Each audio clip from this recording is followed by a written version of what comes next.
ಸಾಮಾನ್ಯವಾಗಿ ನಾವು ಮನುಷ್ಯರು ಲಾಜಿಕ್ ಆಗಿ ಯೋಚನೆ ಮಾಡ್ತೀವಿ. ಏನಾದ್ರು ಒಂದು ಕೆಲಸ ಮಾಡಬೇಕಾದ್ರೆ ಲಾಜಿಕ್ ಆಗಿ ಯೋಚನೆ ಮಾಡಿ ಅದು ಆಗುತ್ತಾ ಇಲ್ವಾ ಅಂತ ಹೇಳಿ.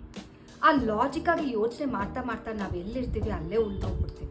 ಅದೇ ಮ್ಯಾಜಿಕಲ್ ಆಗಿ ಯೋಚಿಸಿದ್ರೆ ಅದ್ರದ್ದು ರಿಸಲ್ಟೇ ಬೇರೆ ಆಗುತ್ತೆ. ಸಂದೇಹ ಸಂಶಯ ಬಿಟ್ಟು ನಂಬಿಕೆಯಿಂದ ಯಾವಾಗಲೂ ತರ್ಕ ಮಾಡ್ದಲೇನೆ ನಾವು ಯಾವುದೇ ಒಂದು ಕಾರ್ಯಗಳನ್ನು ಮಾಡ್ತಾ ಹೋದರೆ ಆವಾಗ ಯಾವ ಥರ ರಿಸಲ್ಟ್ ಸಿಗುತ್ತೆ ಅನ್ನೋದು ನಿಮಗೆ ಗೊತ್ತಾಗುತ್ತೆ. ಯೋಚನೆ ಮಾಡಿ, ಇವತ್ತು ನಾವು ಅನುಭವಿಸ್ತಾ ಇರೋ ಪ್ರತಿಯೊಂದು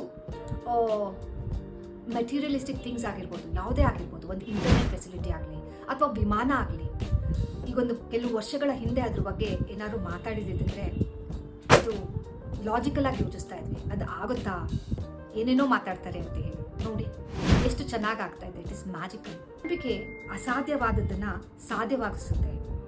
ಪದೇ ಪದೇ ತಿರಸ್ಕಾರಕ್ಕೆ, ನಿರಾಕರಣೆಗೆ ಒಳಗಾದ ಪ್ರತಿಯೊಬ್ಬರ ಸುತ್ತಲಿನ ಸಕಾರಾತ್ಮಕ ಸೆಳೆತ ಹೆಚ್ಚಾಗ್ತಾ ಹೋಗುತ್ತೆ.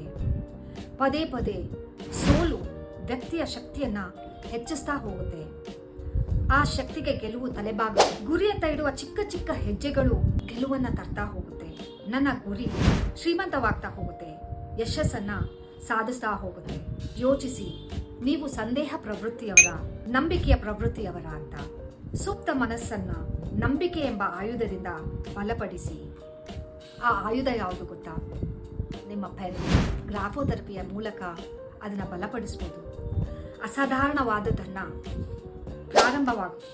ಮಾಡ್ಕೊಳ್ಬೋದು. ಯಾವುದು ಅಸಾಧ್ಯ ಅನ್ನೋದಿಲ್ಲ, ಎಲ್ಲದೂ ಸಾಧ್ಯವಾಗ್ತಾ ಹೋಗುತ್ತೆ.